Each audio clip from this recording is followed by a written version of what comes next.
that we live. And may we use the knowledge that you give to us in kindness like we always must. Help keep our city safe and healthy, comprised by a loving and caring community. In serving the people of Taguig, grant us your blessing with compassionate hearts and positive thinking. Amen. Bismillahirrahmanirrahim. Sa ngalan ng Allah ang pinakamahabagin at pinakamaawain.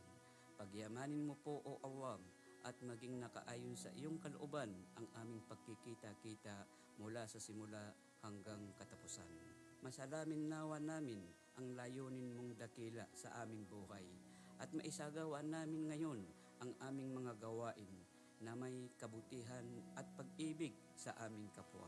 Kami po ay nakikiluhod sa iyong harapan na kami ay iyong patnubayan at iwaksi sa aming kaisipan ang anumang masasamang kaisipan, inggit at pakikipag-alit sa aming mga kasama.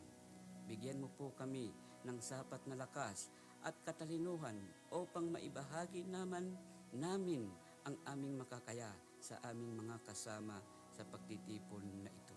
Ilagay mo po sa aming diwa at puso ang pagmamahal na hindi naghihintay ng anumang kapalit, bagkus ay bukas palad na magkakaloob ng anumang tulong. Wassallallahu ala Muhammad wa ala alihi wa barik wasallam. Alhamdulillah Rabbil Alamin.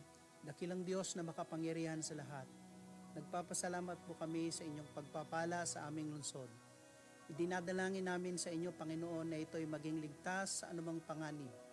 Magkaroon ng maayos na kalusugan ang mga mamamayan. Sila'y maging mapagkalinga sa kapwa at aktibong nakikibahagi sa mga programa ng pamahalaan. Magkaroon po kami ng isang makadiyos at di kalidad na edukasyon. Makapagtayo ng mga matatatag na infrastrukturang tumutugon at naayon sa mga pangailangan. At patuloy na nabibigyan ng kaukulang pansin ang pagkalinga sa aming mga senior citizens at ang pagbibigay ng atensyon sa pamagitan ng naangkop na programa sa aming mga kabataan. Igawad mo ang iyong kapayapaan at pagpapala sa bawat isa sa amin sa araw-araw naming paglilingkod.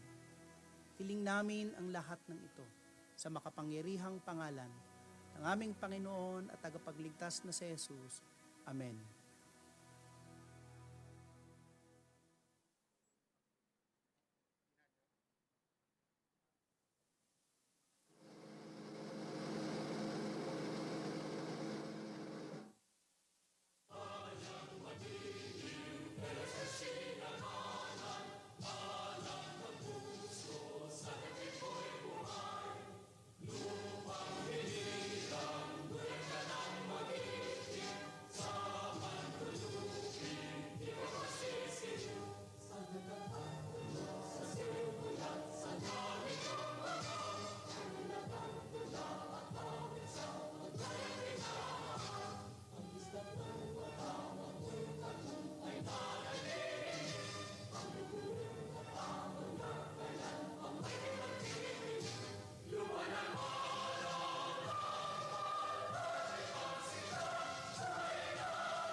Maaari na po magsupo ang lahat.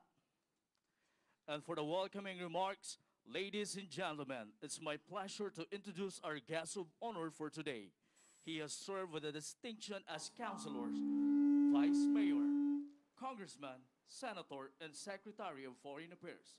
During his term as speaker from July 2019 to October 2020, he worked to transform the House of Representatives into the House of the People, initiating reform that led to its record-breaking legislative performance. Beyond this, our guest is a dedicated Christian, a family man, and a loving husband. Throughout his 28 years in public service career, he has set an example of how to integrate personal principles and values into everything we do. Please join me in welcoming the Honorable Taguig Pateros Representative, Alan Peter S. Cayetano.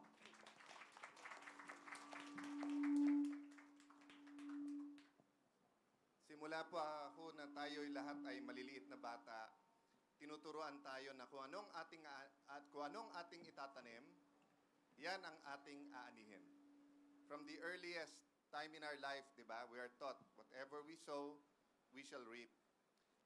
Although DOH at saka IATF as a whole at Chief Implementer ang kasama natin at wini-welcome this morning, let me tell you ng konting kwento about DepEd, no?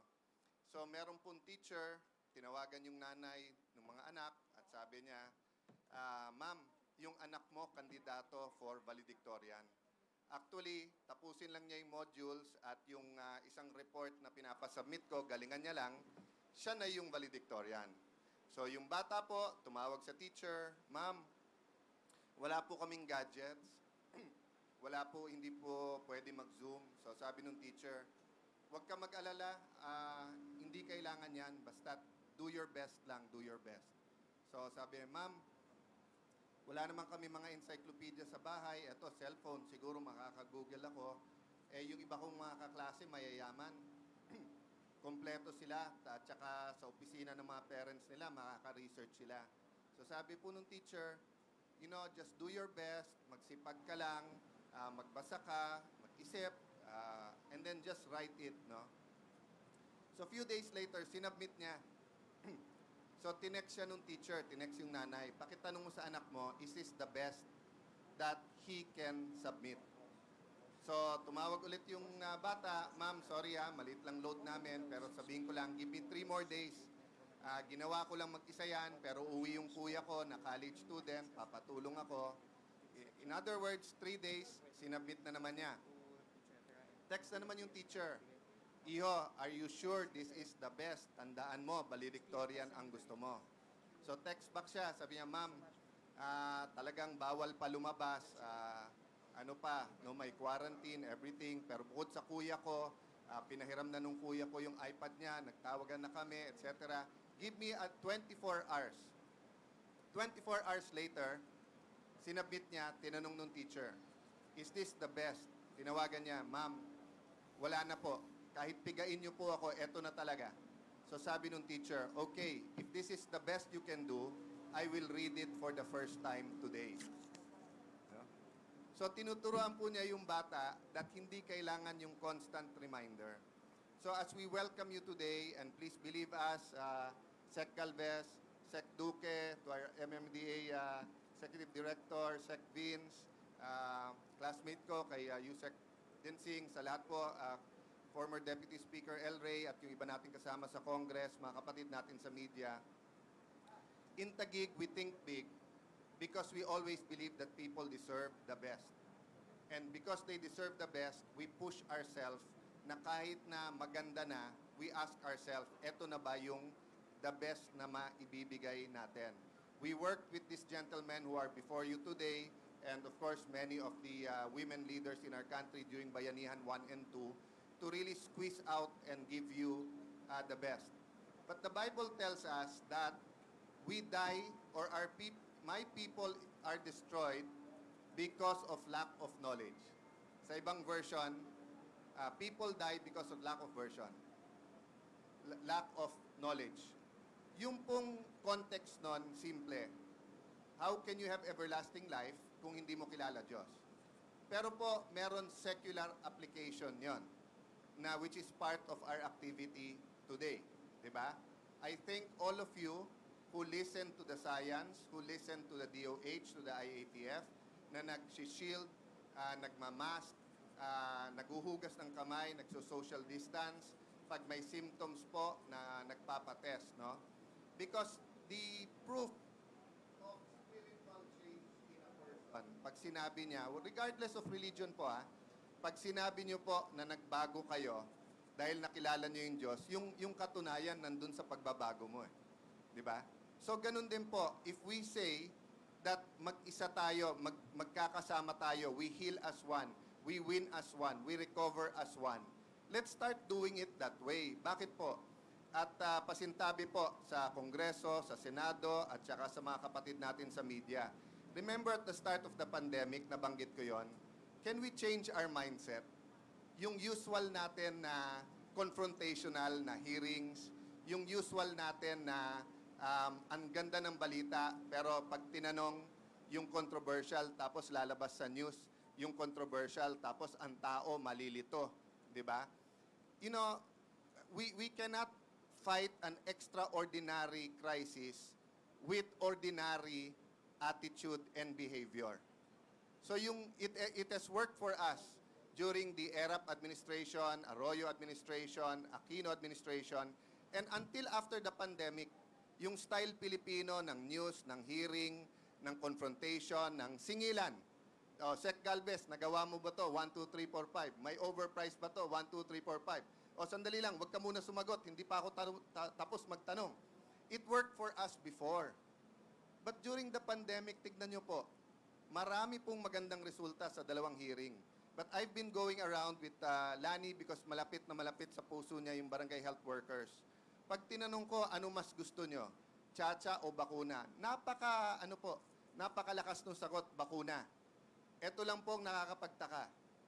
Then I'll ask them, sino sa inyo payag na magpabakuna? Nagtatawanan, halos walang gusto magtaas ng kamay. Mahigit kalahati po, pag inisa-isa namin, ayaw magpabakuna. Bakit po? Because we're setting a bad example. So in welcoming you today, Secretary Duque, Secretary Galvez, and the whole IATF, Secretary Vince, I personally, umiikot kasi ako, kaya sabi nga nila magpabaksin ka na. But sabi ko, ayoko unahan yung frontliners. Pero kung kailangan nyo ng additional na haharap sa tao, lalo sa health workers, sa barangay health workers, nutrition workers, sa barangay tanod, sa mga kapatid natin media na nire-risk din ang buhay nila at parating at saka alam mo, by the nature kasi, pag sinundan ka ng camera, minsan hindi sila maka-social distance, no? But I also volunteer na magpa-bakuna in front of others to set a good example. So let me conclude there while also welcoming former Deputy Speaker Dan Fernandez. So may konti tayong celebrity power this morning. But yun nga po, we die because of lack of knowledge. Pag masyado po maingay, masyadong maraming intrigahan, we cannot form a consensus. Yun po natutunan ko sa DFA. The bigger the problem, the bigger the away, the more that we have to listen to the opposite side and to sit down and try to find a consensus. Masyado lang maraming expert at masyado lang maraming leader ang Pilipinas. Kung 10-20 lang ang leader ng Pilipinas, ikulong na natin isang kwarto at sabihin, habang hindi kayo nagkakasundo, huwag kayong haharap sa media, saka lang namin kayo papalabasin. Pero libo po ang leaders natin.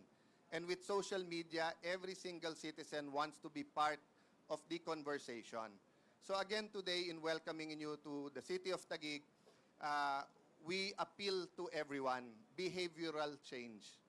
Hindi lang sa pagpupunas ng alcohol. Hindi tayo pwede mag-alcohol sa bibig, pero pati yung language that we use, no? Hindi tayo pwedeng mag-social distance lang, pero very confrontational yung mga approach natin. I speak to myself as much as I speak to you, and Lani keeps reminding me, pag medyo nagiging palaaway na extraordinary times, ikaw na nagsabi, find a consensus rather than find someone to fight, no? So today, we are here to fight something, not someone. COVID-19. But we're also here to build a consensus by showing our people that despite lahat ng agam-agam, meron pong sistemang mailalagay sa pipeline. So we're going to do a dry run, a better Taguig system, no? BTS pa rin, no? So today, through preparation, through dry run, so I'd like to congratulate my brother, Mayor Lino, but more than him, the team behind him, and more than Sec Galvez, Sec Vince, and Sec Duque, the people behind them na hindi humaharap sa camera. So welcome at maraming salamat po sa pagdating nyo. Of course, sa MMDA at DILG. Maraming salamat, the Honorable Taguig Pateros Representative Alan Peter S. Cayetano. At ngayon naman po, para bigyan tayo ng mensahe, narito po ang Chair of COVID-19 Vaccine Cluster, Secretary Carlito G. Galvez Jr. Magandang umaga po sa inyo lahat at nagpapasalamat po ako sa ating butihing mayor, Honorable Lino Edgardo Cayetano, at ang kanyang Vice Mayor, Honorable Ricardo Cruz, for the cordial reception. I would like also to thank our former Speaker, Congressman Alan Peter Cayetano, for the kind words, and also Madam Congressman Laarni Cayetano, Dr. PGC, the Cluster Head of City Head Office of Taguig, Dr. Cecil Montales, the Cluster City Head Office, Colonel Cesar Rodriguez, Chief of Police, Taguig City, and also Superintendent Bernard Rosete, City Fire Director, Taguig City. I would like also to thank our National Task Force, IATF, Chairman, Secretary Francisco Duque, na talagang natututo na rin ako na para na akong doktor. Lahat ng mga terms na madalas kami nag-uusap, kaya ang tawag nila sa akin, Doc Galvez. So it's an honor. Then also, si Secretary Vivencio Dizon, BCDA and Deputy Chief Implementer, parang magkapatid na kami, Batman and Ruben. Talagang nakita natin halos hindi na natutulog. Then we have also Yusek Pimaco Densing, the DDILG representative, and also ang aming bastonero sa MDA, Yusek Jojo Garcia, General Manager of the MDA, and then si Ma'am Asek Maria Paz Corrales. Then also we have a representative from private hospitals, Dr. Dennis Serrano, Assistant Medical Director, St. Luke's. Sir, thank you. Then Ms. Luisa Roldan, Medical City, Taguig. Then Ms. Ria Rivera, Philippine Red Cross. Then Mr. Yerik Kosikian from Orca Solution. And all the guests, magandang umaga po sa inyong lahat. Alam po natin, ang Taguig is among the first cities in Metro Manila to launch a drive-through COVID-19 testing facility early last year. So nakita natin, laging nangunguna po si Mayor Lino. Talagang sinasabi nga po ni Sir Alan na Taguig think big, talagang out of the box. Tsaka talaga nakita natin hindi pwede yung ordinary thinking dito sa Taguig. And today, your city has one of the lowest number of active cases in NCR, with only 5 cases per 100,000 resident. Nag-usap tayo, Mayor Lino, yun ang inaan natin na yung strategy mo na kung mas mataas ang ating tinatawag nating yung mga TTMF na mga tinatawag nating yung quarantine facility mas mataas at saka po yung bed capacity natin, madali nating ma-manage. Yung strategy nyo, it really works kasi nakita natin, imagine 5 cases for every 100,000. Very manageable, very negligent po. This is a testament of your outstanding leadership. Sir, I respect your leadership.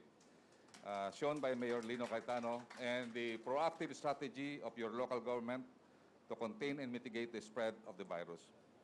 Early this month, Taguig joined the 38 other LGUs in signing a tripartite agreement with the national government and AstraZeneca to purchase COVID-19 vaccine.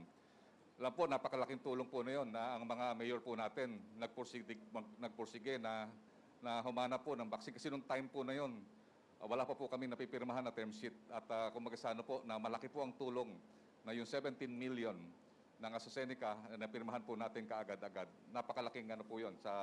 It's a dose of hope. And then again, this was a demonstration of your city's commitment not only to protect your people against the dreaded disease, but also to help the national government achieve its goal of procuring a safe, effective vaccines for all Filipinos. We also learned that Taguig has acquired its own cold storage facility. Nakita ko nga po yung video na pinadala po sa akin. Nahanga po ako sa inyo dahil kasi talagang it's established a point-to-point logistics transport system and is now preparing for mega quarantine vaccination centers and 40 community centers as the city gears up for the arrival of the COVID-19 vaccine. So nakita natin, prepared na po tayo kahit na po yung mga complicated na mga vaccine like Pfizer. All of these interventions sent a clear message that your city, our city, is now ready for rollout of our national vaccine program. Tunay pong kahanga-hanga ang mahakbang na isinasagawa ng Taguig upang mapaigting pa ang ating laban kontra COVID-19. Ang inyong syudad ay isang napakagandang ehemplo na maaring pagkunan ng inspirasyon at pamarisan ng mga ibang lokal na pamahalaan sa buong bansa. Natitiyak po namin na isa ang Taguig, mga lugar na mabilis na makakabangon mulang sa pandemyang ito. As we stressed and the President stressed, LGUs will play a major role in the implementation of our Philippine National Vaccine Roadmap. You will be the grassroots implementers of our vaccine program, and being such, will be in charge of preparing the master list of residents who will be prioritized for vaccination, identifying the areas to be used as vaccination centers, and providing personnel who will serve as vaccinators. On the part of the national government, we will ensure that we will achieve our goal of securing the 148 million vaccine doses. This is excluding the more or less 40 million doses coming from COVAX facility to inoculate 70 million Filipinos within this year. Our negotiations with 7 vaccine makers are still ongoing, but we have already signed 4 term sheets, and we hope to seal deals within this month or early February. We expect the first batch of vaccine deliveries to arrive by next month. We are negotiating na meron pong darating na more or less 200 to 500 AstraZeneca for our health workers, ang Pfizer sa COVAX, and also 500,000 for Sinovac. So more or less, ang ano po natin, magkakaroon po tayo ng early rollout this February, more or less more than 1 million doses. Part of the shipment are vaccines coming from the WHO-led COVAX facility. Once again, we would like to assure you that the vaccines to be procured by the national government will undergo the stringent evaluation and selection process of the vaccine expert panel, the Food and Drug Administration, and our DOH. Hindi po papayagan ni Secretary Duque na yung mga vaccine po natin ay hindi po papapasa sa ating mga regulatory arrangement. We guarantee that there will be an utmost transparency and accountability in all our negotiation, and we commit to disclose all the details of our transactions in due time.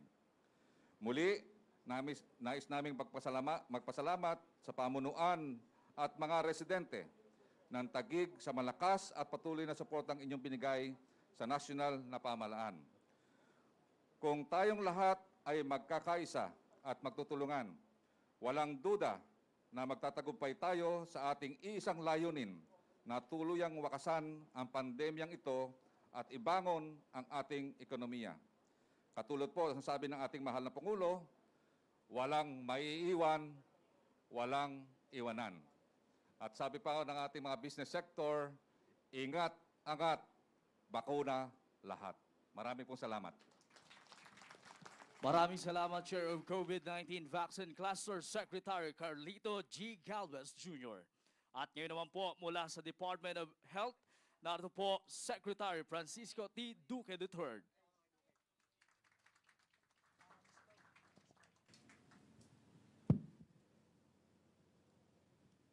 Pasensya na po, ako po ay magtatanggal muna ng akin pong face shield para mas madali po akong maintindihan.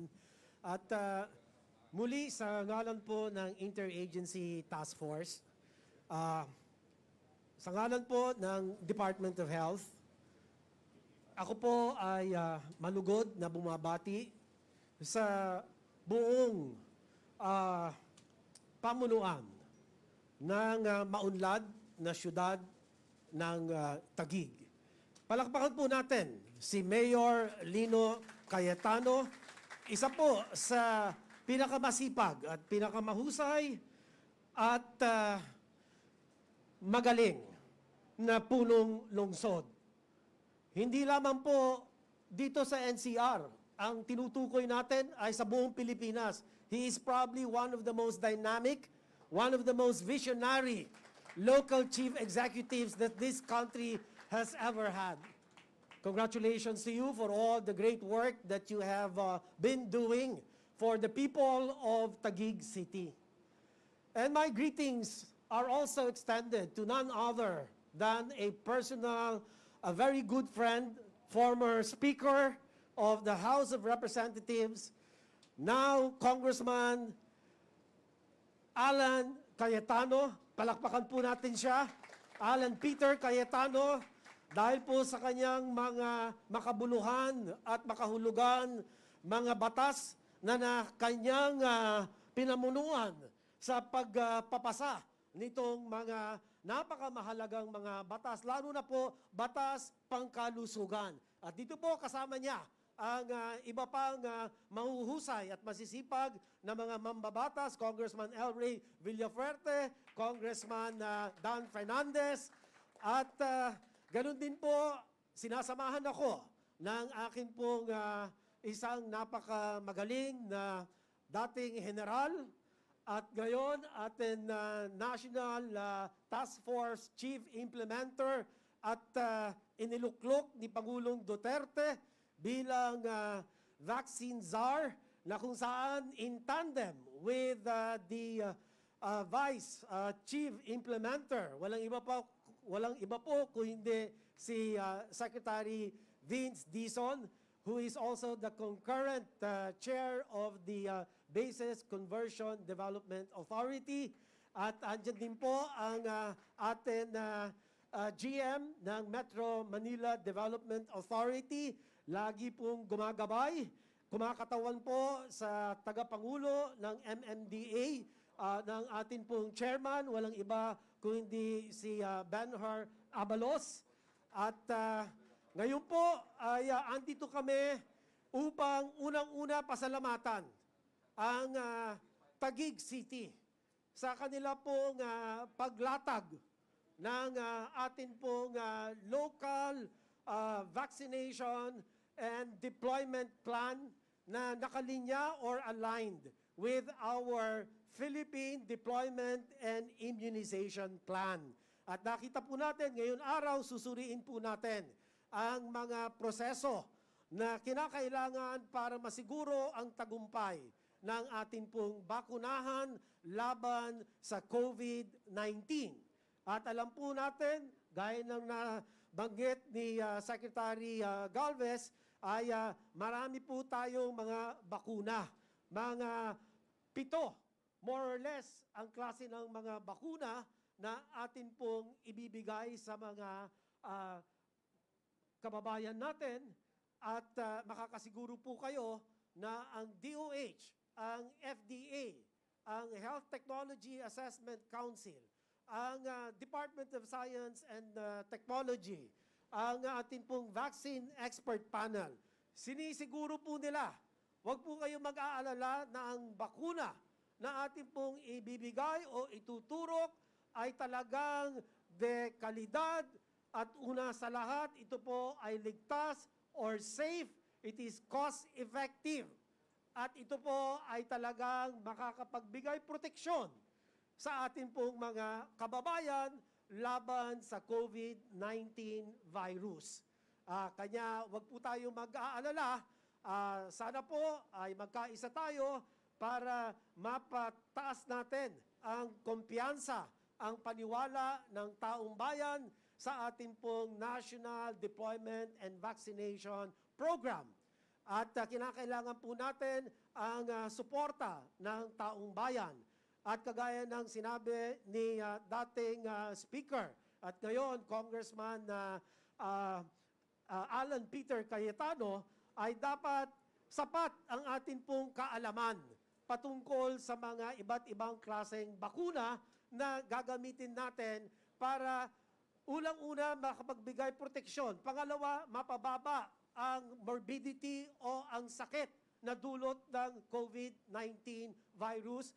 At syempre, mapababa o maibsan ang mga posibleng pumanaw dahil po sa nakamamatay na komplikasyon dulot po ng COVID-19 infection.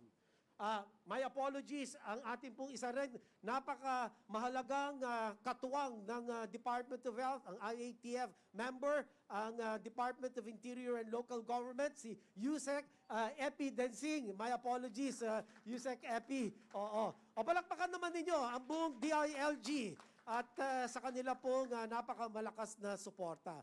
Kanya, ito lang po ang ibig kong bigyan diin. Sa araw na ito, susuriin po natin ang lahat ng mga proseso na nakalatag dito sa Taguig City. Mula po sa tinatawag natin registration ng mga mamamayang tuturukan, ang kanila pong health education, counseling, patungkol po sa mga iba't ibang mga bakuna, ang proseso po ng pagbibigay ng informed consent. Hindi po ito sapilitan. Ito pong ating programa ay voluntary. At kinakailangan po, ang lahat ng papayag po ay pinakikiusapan po natin na pipirma po sila sa isang consent form. Ano po? At syempre, matapos po yan, ay meron po tayo tinatawag na screening ng mga mamamayan kung sino ba yung mga may sakit o may lagnat, hindi po pwedeng mabakunahan, kinakailangan po ay pauwiin at sabihan ng maayos na sa susunod na lamang pagkakataon kung wala nang lagnat o wala nang ipinapakitang sintomas at pwede nang bakunahan. Siyempre, yun din pong atin actual vaccine administration. Ito po ay isa sa pinakamahalaga, kung hindi pinakamahalagang parte ng ating vaccination program, yung actual vaccination. And then, yung pong susunod dito, yung post-vaccination monitoring, surveillance, and reporting. Kasi nga po, hindi po lingid sa ating kaalaman na posibleng magkaroon po ng mga minor side effects. At dito po, kinakailangan bantayan ang mga sino man ang natapos ng maturukan o mabakunahan for minor or even serious side effects. Susuriin po natin ang paghahanda ng Taguig City patungkol po sa prosesong ito. Para lang sa ganon, ay talagang end-to-end, yung vaccination process po natin ay talagang maging maayos, matagumpay, at higit sa lahat ay ligtas. Ano po? Kanya kung may mga side effects, babantayan po natin yan. Pinaghahandaan po yan ng siyudad ng Taguig na talagang lahat po ng mga medisina, mga anti-allergic measures ay andyan po. Even if pagpalagay sabihin na natin, pero bilang na bilang, kakaunti po ito, yung mga serious side events following immunization. Ay pinaghahandaan din po yan. Meron po tayong mga ambulansya, meron po tayong mga referral hospitals na kung saan po mapapangasiwaan ang lahat ng klase ng mga adverse events following immunization. So muli po, sa puntong ito, andito po kami upang tumulong sa Taguig City, sa pamunuan, kay Mayor Lino, ang ating po mga mambabatas, whether on the operational or on the policy side of our vaccination program, ay akin pong hinihingi ang pagkakaisa ng sambayanang Pilipino para po masiguro natin maging tagumpay ang ating pong bakunahan, ang ating deployment immunization program para mabigyan ng sapat na proteksyon ang taong bayan at manumbalik na muli ang dating sigla ng ating ekonomiya. Kasi mahalaga po itong lahat ng ating paghahanda para nang sa ganon we can restore economic recovery and also normalcy in the lives of the Filipino people. Muli, sa puntong ito, ako po ay nagpapasalamat at bumabati po sa inyo ng isa pong napakamagandang araw. Thank you. Maraming salamat po sa ating Department of Health Secretary Francisco T. Duque III. At ngayon naman po ating pakinggan ang mensahe ng ating Deputy Chief Implementer of National Action Plan, Secretary Vince B. Dizon. Magandang umaga po. Mabilis na lang po ito. Unang-unang po magpapasalamat tayong muli kay Mayor Lino, kay former Speaker Alan, kay Kong Lani, kay Kong Dan, kay Kong El Rey, sa lahat ng suportang binigay nila. Alam niyo po, sususugan ko na lang po yung sinabi ng ating Secretary of Health at ng ating Chief Implementer na ang kinakailangan po, gaya ng sinabi ng ating mahal na Pangulo simula nung last year na nagsimula itong laban natin sa COVID-19, hindi po magagawa ito ng national government lang. Kailangan po natin ang suporta ng ating mga mayor, ng ating mga local government officials, ng ating mga barangay captains, ng ating mga officials. Kasi alam niyo po, napakabigat po ng laban na to. Kasama po namin si Mayor Lino at iba't ibang mga mayors ng NCR simula pa. No? At talagang bilib na bilib ho kami sa mga mayors natin sa NCR, lalong-lalo na kay Mayor Lino, dahil napatunayan natin na kung magsasama-sama po tayong lahat at iisa ang kumpas, iisa ang direksyon, makikita po natin ang resulta. At nakita po natin na simula po na umabot at pumalo ng halos 5,000 kada araw ang kaso sa NCR lang noong Agosto. Ngayon po, naglalaro na lang po sa 1,500 at 2,000 at steady po tayo dyan. Kahit na po dumaan ang Pasko, kahit na po dumaan ang bagong taon, kahit na po nagkaroon ng mga kaunting mass gathering nitong January, nandito pa rin po tayo sa level na yan. Kaya maraming salamat po sa leadership ni Mayor Lino at sa lahat ng mayors natin sa NCR. Pero alam nyo po, papasok na po tayo sa pinaka-importanting phase ng ating laban sa COVID-19. Ito pong vaccination. At ito na po talaga, nakikita na natin paunti-unti ang dulo nitong laban nating ito. At na kailangan po talaga na mag-focus tayo, lahat ng ating energy, lahat ng ating resources, ma-focus po natin para mabakunahan po at the very least, kalahati po ng ating populasyon ngayong 2021, gaya ng sinabi po ng ating vaccine czar. Alam niyo po, meron pong lumabas na study ngayon, galing sa Israel. Nung pong nagsimula silang magbakuna, late last year hanggang ngayon, nakita po nila na 60% po ng mga nagkakasakit sa COVID-19 sa Israel ay nawala at nabawasan. Halos wala na pong mga severe na nauospital na mga senior citizen at mga vulnerable sa Israel ngayon. At hindi pa po sila tapos, tuloy-tuloy pa rin po ang kanilang pagbabakuna. So nakikita po natin ang mga resulta ng mga nangyayari sa ibang bansa. Pwede din pong mangyari yan sa Pilipinas. Can you imagine, Mayor, no, kung mabakunahan natin ng mabilis ang 50% ng population ng Taguig this year, ang magiging epekto niyan sa pagbaba ng hospitalization natin, sa pagbaba ng mga kababayan natin na nagkakasakit, na kinakailangan nating i-isolate, napakalaking bagay po niyan para hindi lang para sa Taguig, para sa Metro Manila, kundi sa buong Pilipinas. Mabubuksan na po natin talaga ang ating ekonomiya, makakabalik na po ang mga kababayan natin sa kanilang trabaho, ang mga estudyante po natin ay daan-dahan, baka pwede na rin pong pumasok sa kanilang mga paaralan. So napaka-importante po talaga nito. Pero gaya po ng sinabi ng ating Pangulo, na paulit-ulit niyang sinasabi, hindi lang yan kayang gawin ng national government. Kailangan po ang LGUs, kailangan po ang private sector, kailangan po namin kayo, Mayor Lino. Kaya nagpapasalamat po kami muli sa lahat ng preparasyon. Ngayon makikita po natin ang preparasyon ng Taguig, kagaya po nung pinresent sa Pasig kahapon.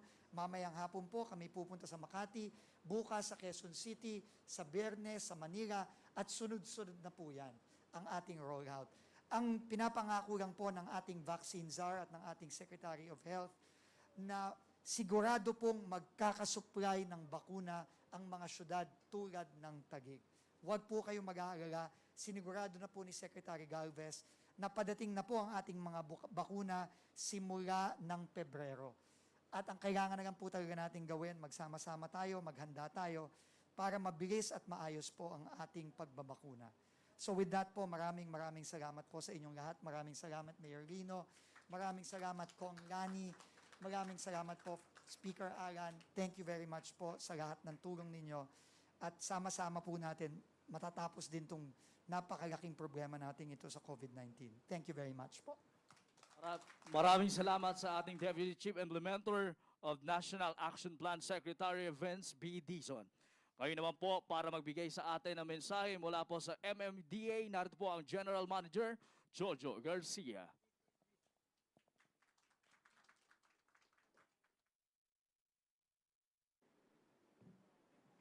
Hello. Good morning po. No? Iksihan ko lang po. No? Unang-una, of course, si Mayor Lino. Sir, maraming salamat. Kay Congressman Speaker Alan Cayetano sa kanyang may bahay, kay Congressman Lani. And of course, no, ang tatlong ulo ng NTF, Secretary Duque, Secretary Galvez, and Secretary Vince Dizon. No? Kami po dito sa MMDA, naging coordinator po kami ng national government at ng mga LGUs. Ang goal lang ho talaga namin, one voice, isa lang po ang galaw namin kasi borderless po ang Metro Manila. Pag nag-usap po kami ni Secretary Vince, tinatanong niya ano mahirap nung first part ba last year o ngayon na vaccination na, no?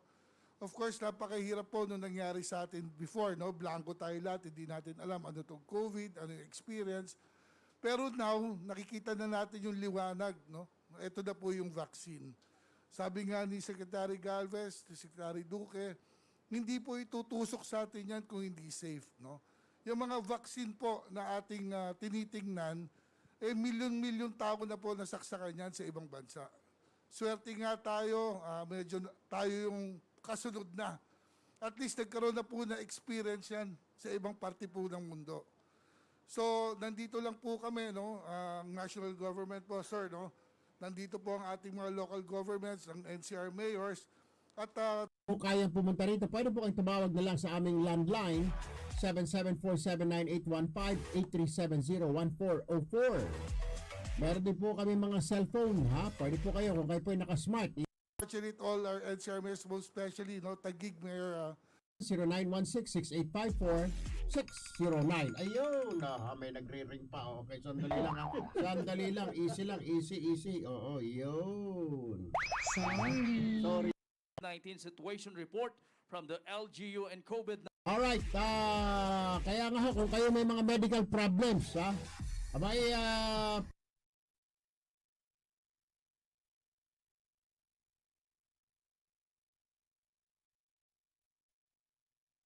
kayo o i-text nyo po sa mga number na yan. Hindi po dito sa mga ayuda. Mula sa Taguig Safe City Bulletin number Cash! Ngayong araw, wala pong pamalengke, wala pong pamasahe, panggasolina sa mga motor. No. Kailangan bayaran na yung Bombay. Okay. nating pinapalahanan, meron ho kaming testing truck sa likod.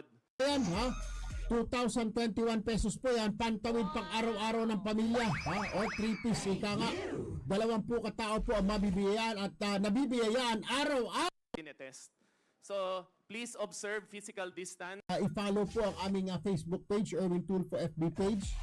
Or di kaya mag-subscribe po sa Erwin Tulfo YouTube channel. Lagay po ang inyong pangalan na contact number. Ha? Magkwento na rin ho kayo. Lalagay ho ninyo anong problema ho ninyo. Na talaga yung kapalaran. Two things. In July 2019, Kami ng 25,000 pesos.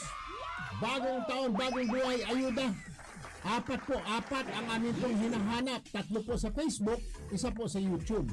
Gawin din po sa 3-piece natin.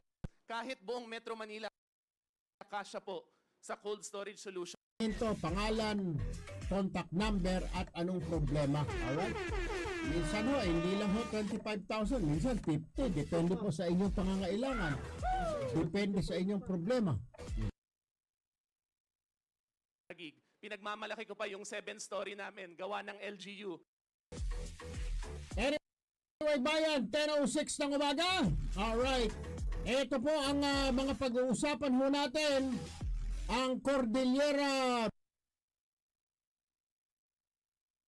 Hindi ho bago to. Sa Taguig ho, 20... ay ibinalik po sa General Community Quarantine or ibabalik simula February 1. Naku, malungkot ito hanggang Valentine's Day. Mga eksperto, alam niyo ho, nung isang araw, kaharap ko po yung aming mga Po dyan ngayon yung tinatawag na UK COVID variant. Come on, man. 17 na po ang nagkakasakit yan sa Bontoc Mountain Province. Pero hindi ko ho makwento ng Hindi ko mahanap yung tamang At dahil yan po, basta ang buong Cordillera Autonomous Region or CAR, ika nga. Ang tanong ho natin dyan ngayon, tatanggap pa ba ng mga turista dyan sa Baguio? Ha? Pwede pa ba ang mga turista? Nandito pala, no? We're all doing this. Hindi lang Isa pang pag-uusapan natin, ito naman ho hindi ko maintindihan. Kahapon, alam na para ako nakikipagpatintero. Papupunta ako sa kaliwa, lalakad ako sa kanan. turo sa TCU. Isa siyang professor noon. When I was Para kang lasing, lalakad ka pa ganito, lalakad ka na pa ganon. Kakaos ka, kaliwa, kanan, kaliwa. Parang Boy Scout lang ang dating, ang peg yun. Hindi ko alam. Eric galing sa patay. Nung panahon na yon, wala Bagong style ng pedestrian. Really? Diyos ko po. Pero nag-research naman ako sa Google. Wala naman ako makitang gano'n sa ibayong dagat. Eh, ang alam ko, pedestrian isang diretso lang kasi yun talaga ang standard, di ho ba? nagdasal at nakinig sa eksperto. Baka makita dito, tabi-tabi niya eh. Hindi mo maintindihan. Hindi mo maintindihan kung lasing ang nagpintura nito. O adik-adik ang tumira nito. Tingnan mo naman. Milk tea. Ganong kalaki ho. Itong pedestrian, malay mo, merong isang foreigner. Hindi niya alam kung saan tatawid dahil hindi niya. Mukhang akala mo nasa... And I'm able to lead and to guide this great... Naman, pakaliwa, pakanan, pakaliwa. So susuray-suray ka, tatawid ka, papunta ka rito, papunta ka ron. Susundan mo yung guhit di ba? Kaliwa, kanan, kaliwa. Begin, let me recognize really the good people. District at sa paligid dito, ewan ko anong estilo ito. Ang sinisisi ng ilan ay pakanaro ito ng Department of Budget and Management. Secretary of the National Immunization Program, Doktora de Guzman ito, abay hindi ko sa Davao wala naman ganito sa Davao, Sir Wendell. Oo, sa Davao, diretso man ang concert, diretso man dito ang Kinig ho lagi tayo sa eksperto dahil alam ho nila. Anyway, bayan, ayan ho yung itsura niyan, okay? Pedestrian, first time. Kung first time nyo makita yung ganyang klaseng pasuray-suray, siguro ang purpose tatawid ka para exercise, tawid ka 88% and this year 82% of kids in para iwasan yung... Ang tanong dyan, pasado ho ba ito sa international standard on traffic rules? Ha? Papasa ho ba ito? O tayo lang ay may ganito? Siguro bago ako magsimula, yun ho yung mensahe ko. Makinig ho tayo. Talaga naman. Marami talaga sigurong pera ang Pilipinas at nagsasayang ng kwarta. Mamaya ho, tatanungin ho natin yung mga eksperto dyan kung okay ba yan, pasado ba yan. Na parang museum, parang ride. Bagong batas nga po ang China dyan po sa West Philippine Sea, pero kung silang tatanungin mo, South China Sea raw yan. Na inaatasan po ang kanilang Coast Guard na barilin ang anumang barko o bangka. Today, gumigising ako, nakikita ko ilan ang bagong kahit na bangka, kahit na yung magtatayo ng mga istruktura daw sa mga shoal na yan, bawal, sila lang ang pupwede dahil may order ng gobyerno na barilin. Napakahalaga ho ng testing kahit nagbabakuna na ho tayo sa isda. Kaya nga po, ikinalulungkot at ikinatatakot po ito ng mga mangingisda dyan sa lugar na yan. Ano na lang daw, saan na sila mangingisda ngayon? Able.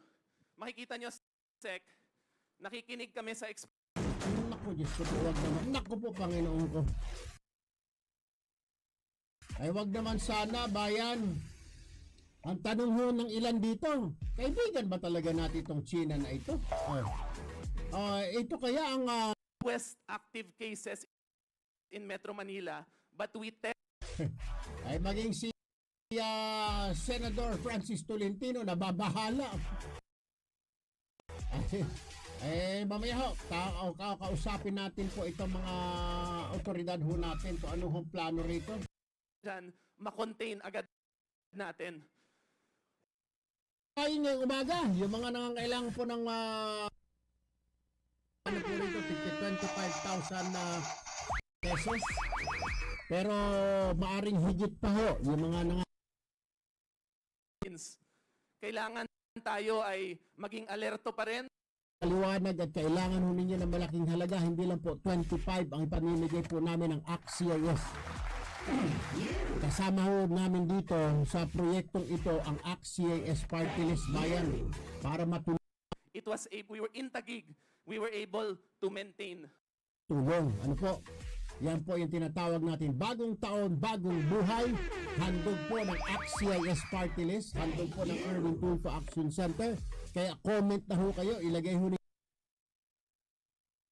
Next chart, yung per 100,000. Kasi yun ho, magagabayan. Kailangan tulungan ka. Apat po na 25,000 pesos ay pamimigay namin. Pero kung talagang kailangan mo at meron kang justification, pwede po umabot ka ng 100,000 bawat isa. Among the lowest. At kung makikita nyo ho, if you ask me, ituloy tayo, nasa linya po ng ating telepono ang caretaker, ang tagapamahala ngayon ng lalawigan ng Benguet, yung kanilang mambabatas doon, yung kanilang congressman. are to the other cities in the world. Chairman ng Appropriations Committee, walang iba kundi